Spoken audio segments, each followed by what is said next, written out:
नमस्कार, I am doctor Ashwini Maichand, director orthopaedics, CK Birla hospital, Punjabi Bagh, Delhi. दोस्तों, आज हम बात करेंगे हिप रिप्लेसमेंट के बारे में। पहले बात करेंगे कि क्या नया हमने किया है अपने इंडियन पेशेंट्स के लिए हिप रिप्लेसमेंट में, और दूसरा कि हिप रिप्लेसमेंट अब ज़्यादा क्यों हो रहा है। तो दोस्तों, अब तक जितनी भी सर्जिकल टेक्निक्स और इम्प्लांट्स बने हैं वो वेस्टर्न पेशेंट्स के हिसाब से बने हैं, लेकिन हमारे इंडियन पेशेंट्स की डिमांड्स बिल्कुल अलग हैं। हमारे पेशेंट्स को ज़मीन पर बैठना ज़रूरी है, चाहे पूजा करने के लिए, चाहे नमाज़ पढ़ने के लिए, चाहे डेली एक्टिविटीज़, इवन खाना खाने तक हम लोग नीचे बैठते हैं।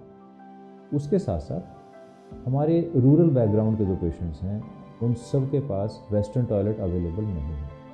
तो एक डेली एक्टिविटी, एक मैंडेटरी एक्टिविटी को भी देखते हुए ज़मीन पर बैठना हमारे लिए ज़रूरी है। लेकिन अगर हम वेस्टर्न टेक्निक्स को यूज़ करेंगे तो देयर आर हाई चांसेस कि जैसे ही पेशेंट नीचे बैठेगा उनका हिप डिसलोकेट हो जाएगा। ऐसा क्यों होता है? ऐसा इसलिए होता है कि वेस्टर्न टेक्निक्स में, जिसको हम कन्वेंशनल टेक्निक कहते हैं, उसमें पूरा बड़ा इंसिजन देकर सारी जो स्ट्रक्चर्स होती हैं हिप के आसपास उन सबको काट दिया जाता है और फिर हिप रिप्लेस होता है।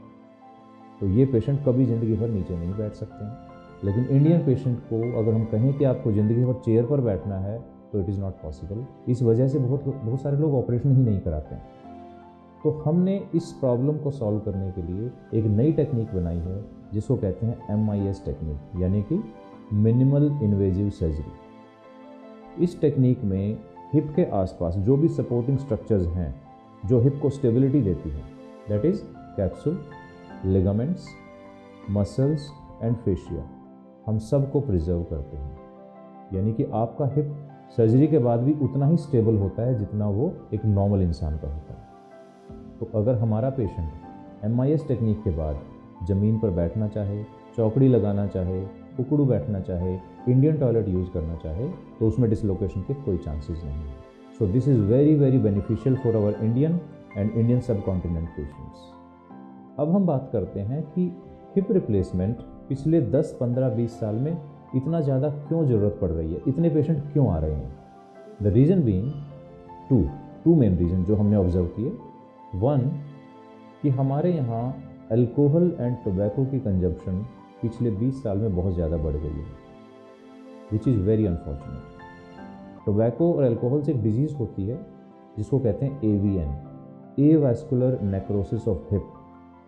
इसमें क्या होता है कि जो हिप जॉइंट है, जो हिप की जो बॉल है, उसका ब्लड सप्लाई बंद हो जाता है, हेड कोलैप्स कर जाता है हिप जॉइंट का, और आर्थराइटिस हो जाती है, बहुत पेन होता है पेशेंट को, and ultimately they have to go for hip replacement. Second cause is during covid, to save the life of our patients, हमने बहुत सारा स्टीरॉयड का इस्तेमाल किया है।